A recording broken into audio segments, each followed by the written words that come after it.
아멘. 사실 오늘 말씀은 성탄절만 되기만 하면 너무나 많이 읽었던 본문, 우리가 너무나 잘 아는 그 본문 말씀입니다. 특별히 2절 말씀을 가만히 보니까요, 동방 박사들이 헤롯 왕에게 찾아와서 질문을 던지죠. 뭐라고 합니까? 2절 한번 보십시오.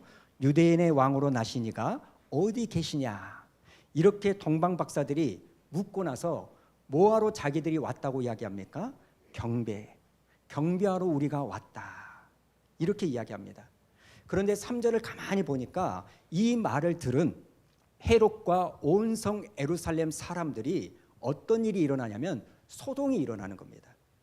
여러분, 성탄절을 맞이해서 예수님이 없는 사람, 예수를 거부하는 사람, 이 사람들은요, 예수님이 오셨다는 그 소식이 소동함으로, 다른 번역에 보니까 당황스러움으로, 그리고 시끄러움으로 다가온다는 겁니다. 그러나 오늘 본문에 나오는 이 동방 박사들은 유대인이 아니었고 이방인이었지만 그 유대인의 왕으로 오신 이 예수를 뭐하러 왔다? 경배하러 왔다는 겁니다. 지금 동방 박사들이 말하는 이 유대인의 왕은요, 나중에 4절에서 헤롯이 그리스도가 어디서 나겠느냐 이렇게 묻듯이 동방 박사들이 찾는 이 유대인의 왕은요, 헬라어로는 그리스도, 히브리어는 메시아, 이 예수님을 가리키고 있는 겁니다. 그런데 이들은요, 그 말을 듣고 온 예루살렘 사람들이 소동을 하는 겁니다. 당황을 하는 겁니다. 어찌할 바를 모르는 겁니다. 그런데 오직 이방인 동방 박사들만 예수님께 경배하러 찾아왔다는 겁니다. 여러분, 경배하다 이 말은요, 헬라어로 프로스코네오, 이 말인데 어떤 말이냐? 엎드려 절하다, 다른 말로 애배하다, 이런 의미가 있는 겁니다. 자, 이런 점에서요, 오늘 예수님이 저와 여러분의 삶 속에 찾아오셨다면 오늘 우리는 이 동방 박사들이 드렸던 이 경배, 예배를 통해서 어떠한 경배와 어떠한 예배를 드려야 되는지를 좀 살펴보자는 겁니다. 여러분, 예수님이 없는 사람들처럼 소동하고 혼란스럽고 당황하고, 또 어떤 사람들은 흥에 겨워가지고 먹고 마시고 즐기자, 이런 것이 아니라 오늘 우리는 그 아기 예수를 찾아왔던 이 동방 박사들의 모습을 보면서 우리는 어떻게 예수님께 예배를 드려야 될 것인가, 이걸 한번 생각해 보자는 겁니다. 자, 첫 번째는요, 여러분이 다 아시다시피 동방 박사들은 동쪽에서 찾아왔다 말합니다. 이 말을 가지고 어떤 사람들은 아라비아에서 왔다, 어떤 사람들은 페르시아에서 예루살렘으로 왔다, 이렇게 말합니다. 이 동방 박사들은요, 별을 관측하는 천문학자들입니다. 그런데 어느 날 밤하늘의 별을 봤는데 이전에는 결코 볼 수 없었던 초자연적인 현상으로 생긴 엄청나게 커다란 별을 이 박사들이 본 겁니다. 그리고 그 별을 보고 이 동방 박사들이 그 먼 길을 떠나게 된 거라는 겁니다. 여러분, 그렇다면 이 동방 박사들은요, 그 별을 보고 미가서 5장에 나오는 베들레헴에서 그 왕이 태어났다는 것을 알았을까요? 당연히 몰랐습니다. 이 왕이 예루살렘이라는 곳 근처에 있을 거란 걸 알았을까요? 이들은요, 예루살렘이라는 도시 자체도 몰랐을 겁니다. 그런데도 이들은 얼마만큼 가야 될지, 또 언제 도착할지, 그것을 알 수 없는, 기약이 없는 그 먼 길을 뭐 하나 보고? 별 하나 보고 그 예수를 찾아 떠났다는 겁니다. 여러분, 왜 이 동방 박사들이 이전에 보도 듣도 못한 그 별 하나를 보고 그 먼 길을 떠났을까요? 왜 안정적인 자기의 자리를 내려놓고 1년이 될지 2년이 될지 3년이 될지 모르는 그 엄청난 길을 걸어갔을까요? 이유는 딱 하나예요. 예수님께 뭐하기 위하여? 경배하기 위하여, 예배하기 위하여. 여러분, 이들은 이방인이었지만 예수님을 메시아로 믿고 그 먼 거리를 마다하지 않고 찾아왔던 사람들이 동방 박사들입니다. 여러분, 이 동방 박사들의 예배는요, 모든 방해 요소를 뛰어넘는 경배요, 예배인 줄로 믿습니다. 자, 오늘 우리도요, 이 아기 예수님의 탄생을 경배하려고 할 때 우리를 방해하는 수없이 많은 방해 요소들이 있는 게 사실입니다. 그런데 그것이 무엇이든지 간에 여러분들에게 있는 그 방해 요소를 뛰어넘는 하나님께 예배드리는 그 경배가 있기를 주님의 이름으로 축원합니다. 여러분, 동방 박사들이요, 그 별을 보고 출발을 했을 때 그들의 여행 과정에는 강도의 위험도 있었을 거고, 강의 위험도 있었을 거고, 짐승의 위험도 있었을 겁니다. 당연히 왕이니까 이스라엘의 수도 예루살렘에 있겠지, 그런 생각으로 찾아갔는데 정작 예루살렘 수도는 왕이 태어나는 줄도 알지 못한 겁니다. 그래서 헤롯에게 가서 묻죠. 유대인의 왕으로 나신 이가 어디 있느냐. 그것을 듣고 헤롯이 제사장과 서기관들을 통하여 베들레헴에서 태어난데 이걸 알려줍니다. 여러분, 예루살렘 성에서 베들레헴까지는요, 걸어서 2시간 정도 걸린다고 합니다. 동방 박사들은 그 이야기를 듣고 기뻐하며 다시 별의 인도하심을 받고 베들레헴으로 갔다. 이게 10절에 기록되어져 있습니다. 사랑하는 여러분, 이 동방 박사들은요, 멈추지 않았습니다. 수없이 많은 방해 요소가 있었음에도 불구하고 멈추지 않았습니다. 포기하지 않았고 중단하지 않았다는 겁니다.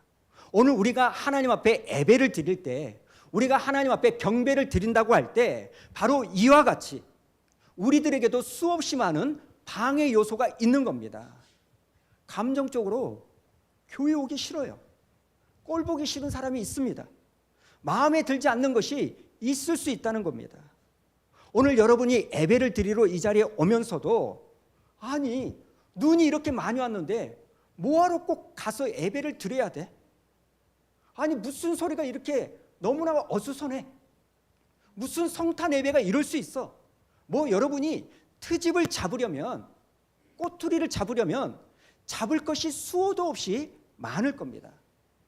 그래가지고 어째요? 나 안 갈란다. 나 안 다닐련다. 여러분, 하나님을 예배하지 않으려고 한다면 우리의 마음을 가로막는 이 방해거리들은요, 수백 가지, 수천 가지 책을 한 권을 쓸 수가 있습니다.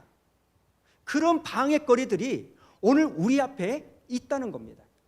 그런데 오늘 말씀해 보면 이 동방 박사들이요, 아기 예수님께 드렸던 이 경배는 그런 모든 방해 요소를 뛰어넘는 경배인 줄로 믿습니다. 특히 지금은 코로나로, 또 러시아와 우크라이나 전쟁으로 더욱 힘든 한 해를 보내고 있습니다. 얼마나 그 일들이 우리를 움츠리게 만들고, 얼마나 그 일들이 우리를 힘들게 하고 낙심하게 만듭니까? 우리가 핑계를 대고요, 안 하려고 하고 멈추려고 하고 중단하려고 하면 우리는 얼마든지 안 할 수 있고 멈출 수 있고 중단할 이유를 찾을 수가 있습니다. 그런데 여러분, 오늘 우리가 알아야 될 게 뭐냐면 그 모든 방해 요소를 뛰어넘는 이 아기 예수를 경배하는, 하나님을 예배하는 이 프로스코네오, 엎드려 절하는 이 경배가 하나님 앞에 드려지는 여러분의 모습이기를 주님의 이름으로 축원합니다. 두 번째로, 동방 박사들은요, 우리가 아는 대로 이 아기 예수께 경배하려 올 때 빈손으로 오지 않고 귀한 예물을 가지고 찾아왔습니다. 우리가 아까 찬양 부를 때 동방 박사 세 사람이라는 가사가 나왔기 때문에 동방 박사는 세 사람이다. 왜? 이들이 드렸던 예물이 황금과 유황과 모략, 그러니까 세 사람이다 이렇지만 여러분, 사실 이 동방 박사들은요, 세 사람보다 더 많을 수가 있습니다. 그런데 이 동방 박사들이 준비한 예물은요, 우리가 잘 아는 대로 황금, 유황, 모략이라는 겁니다. 자, 11절 한번 보도록 할까요? 11절 우리 한번 읽어봅니다. 시작. 집에 들어가 아기와 그의 어머니 마리아가 함께 있는 것을 보고 엎드려 아기께 경배하고 보배압을 열어 황금과 유황과 모략을 예물로 드리니라. 여러분, 황금, 유황, 모략, 물질적으로 가장 값어치 있는 비싼 예물입니다. 싸구려가 아닙니다. 이들은요, 그 먼 길을 찾아오면서 내가 이렇게까지 노력해서 와서 경배했으면 됐지, 더 이상 뭘 바래, 이런 마음으로 끝나지 않았습니다. 그들은 그 먼 길을 떠나면서 귀한 예물을 준비하여 그 예수께 드렸다는 겁니다. 여러분, 오늘 본문에 나오는 이 동방 박사들이 드렸던 이 세 가지가 상징하는 게 뭡니까? 단순히 비싼 걸 드렸다, 이걸 의미하는 게 아닙니다.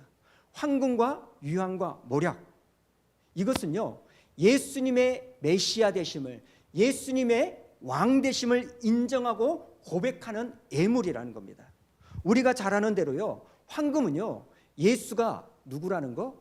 우리의 왕이라는 거, 이걸 상징하는 거예요. 그리고 유황이 뭡니까? 예수 그리스도의 거룩하심, 다시 말하면 예수 그리스도의 신성, 하나님 되심을 상징하는 거고요. 모략은 뭡니까?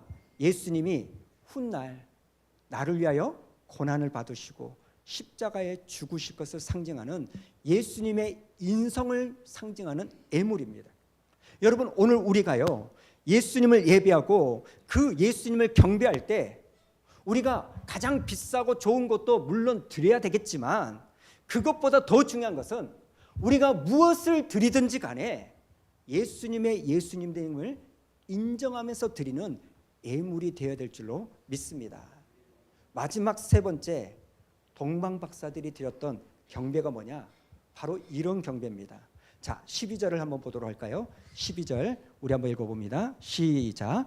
그들은 꿈에 헤로데게로 돌아가지 말라 지시함을 받아 다른 길로 고국에 돌아가니라. 이 동방 박사들은요, 그 당시 왕, 힘과 권력을 가지고 있었던 헤롯의 명령을 거부하며 고향으로 돌아간 거예요. 여러분, 헤롯의 명령이 뭡니까? 8절에 보니까 이렇게 말하죠. 베들레헴으로 보내며 이르되 가서 아기에 대하여 자세히 알아보고 찾거든 내게 구하여 나도 가서 그에게 경배하게 하라. 말은 이렇지만 우리가 읽지 않았던 13절에 보니까 그 예수를 찾으려고 했던 이유가 뭘까요? 그 예수를 죽이려고 한 거예요. 여러분, 동방 박사들은요, 아기 예수를 만난 다음에 베들레헴에서 헤롯이 있는 예루살렘을 거쳐 고국으로 돌아가지 않았습니다. 하나님의 말씀을 듣고 꿈에서 그 베들레헴에서 예루살렘을 거치지 않고 바로 건너뛰어서 고향으로 돌아간 겁니다. 이 사람들은요, 눈에 보이는 권력자, 힘을 거부하고 하나님 말씀에 순종함으로 예수님께 경배한 겁니다. 사실 우리가 3년 동안 코로나를 보내면서 이 코로나는요, 저와 여러분에게 굉장한 도전을 줍니다. 이 세상의 모든 질서가 뒤죽박죽된 거 아닙니까? 이때 하나님께서 우리에게 말씀하십니다. 이제 말씀으로 컴백해라.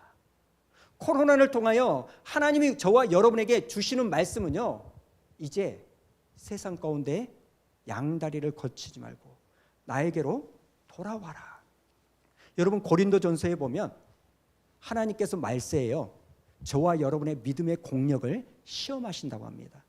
우리를 불 가운데 지나가게 하시는데 우리의 믿음이 남으면 불타 없어질 거고, 우리의 믿음이 금이나 은이면 그 불타 있는 곳을 지나가도 정금같이 변화될 거라는 거예요.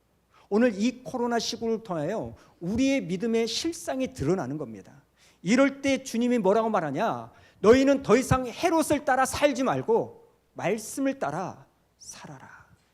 사랑하는 성도 여러분, 사실 2022년도 오늘 드리는 이 성탄절은 저와 여러분에게 의미가 있습니다. 이제 마스크 착용이 거의 해제가 될 거고 엔데믹이 된다고 하죠. 이런 상황에서 우리가 하나님 앞에 드려야 될 경배와 예배는 다른 것이 아닙니다. 동방 박사들이 드렸던 예배의 모습이 우리의 모습이 되어야 될 줄로 믿습니다. 이 동방 박사들이 아기 예수께 예배를 드린다고 할 때 그들 앞에 놓여있는 수많은 방해 요소가 있었지만 이 동방 박사들은 끝까지 포기하지 않고 이겨내고, 기약이 없지만 그 길을 1년이 됐든 2년이 됐든 그 별 하나를 보고 묵묵히 걸어갔던 이 경배가 오늘 우리에게 필요한 줄로 믿습니다. 또 하나, 우리가 하나님 앞에 예배를 드릴 때 그저 돈만을 드리는 그 예배가 아니라, 헌금이 아니라 예수님의 예수님 되심을, 예수님이 나의 인생의 주인입니다, 내가 가진 것은 다 주님이 주신 겁니다, 이러한 믿음의 고백으로 드리는 그 물질의 모습이야 될 줄로 믿습니다. 마지막 세 번째, 여러분, 우리가 하나님 앞에 드려야 될 경배는 내가 하고 싶은 대로, 내 마음대로, 내가 원하는 대로 예배를 드리는 게 아니라 주님이 말씀하신 대로 순종하며 드리는 경배가 될 때 오늘 우리가 가져야 될 그 경배와 예배는 주님이 받으실 거라는 겁니다. 여러분, 이런 희생과 이런 방해물을 뛰어넘는 예수님의 예수님 되심을 인정하며 말씀에 순종하는 이 모습이 없이는 오늘 하나님은 우리 예배를 받지 않으신다는 겁니다. 예전에 읽은 글 하나가 있습니다. 서울에 있는 은행에서 근무하는 김모 씨라는 대출과에 근무하는 이 과장이 있었어요. 근데 이분이요, 그만 직장암 말기를 선고받은 거예요. 얼마나 큰 충격이겠습니까? 직장암 말기. 이것을 치료받는데 자기 마음 가운데 이런 생각이 확 드는 거예요. 내 인생은 이제 끝났다. 얼마 살지 못한다. 이렇게 살 바에는 이제 차라리 내 마음대로 돈을 막 쓰다가 죽겠다. 이런 생각을 하고요, 자기가 은행의 대출 과장이니까 은행에 있는 이 돈을요 무려 11억이나 횡령해가지고 흥청망청 썼다는 겁니다. 그런데 충청북도 제천에 있는 오모 씨라는 의사도요 똑같이 암, 이분은 대장암에 걸린 거예요.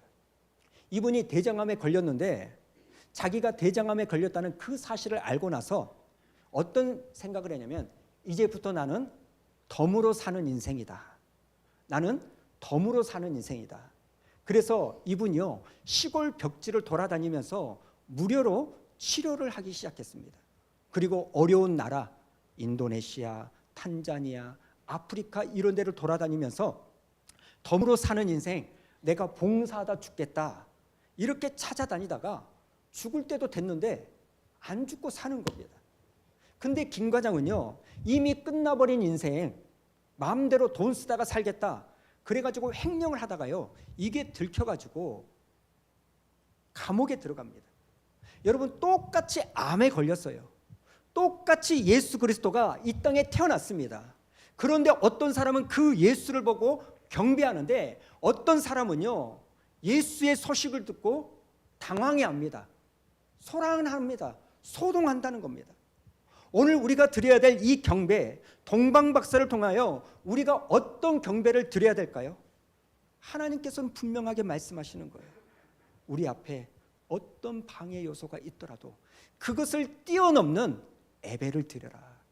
그리고 너희들이 물질을 드릴 때 그냥 돈 얼마 틱틱 내는 게 아니라 작은 물질이라 할지라도 이것은 하나님이 나의 주님이심을 인정하며 드리는 물질이 되어라.